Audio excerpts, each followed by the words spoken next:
Welcome to our full guide on disabling automatic sharing of Facebook posts to Instagram. Let's walk you through the steps to turn off this feature.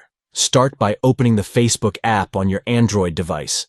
Tap the three lines at the top right corner of the screen to access the menu. Next, tap on the settings icon to enter the settings menu. Select Account Center from the options provided. Then, tap on Sharing Across Profiles to manage your sharing settings. Choose your Instagram account from the list of profiles. Finally, toggle the switch to turn off the option for your Instagram posts.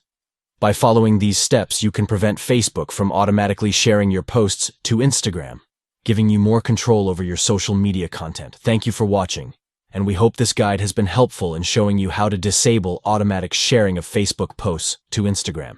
Customize your sharing preferences to suit your needs and maintain separate posting experiences on both platforms. Start managing your sharing settings today for a more tailored and intentional social media presence.